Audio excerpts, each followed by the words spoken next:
తప్పదు ఏమైనా, కన్న కొడుకే అయినా నరకుని చంపే సత్యభామ భూమాత.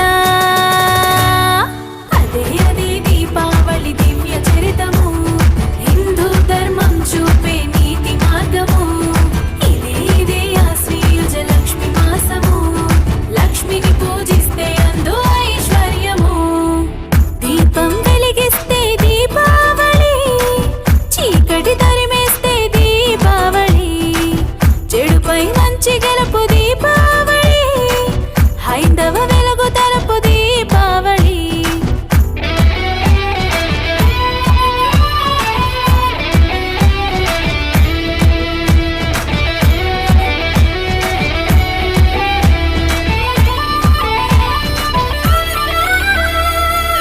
ఆశ్విజ చతుర్థి లక్ష్మికి ప్రసిద్ధి, ప్రమిదకు ప్రసన్నము అవుతుందంట.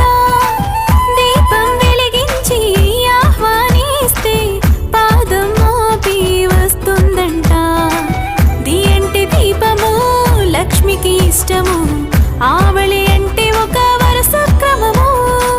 దీ ప్లస్ ఆవళి దీపాల వరుస క్రమం, దీపాల వరుసంటే దీపావళి అని అర్థం. వెలిగే దీపము త్రిమూర్తి స్వరూపం, తెలుపు శివుడు, నీలి విష్ణు, ఎరుపు రంగు బ్రహ్మము.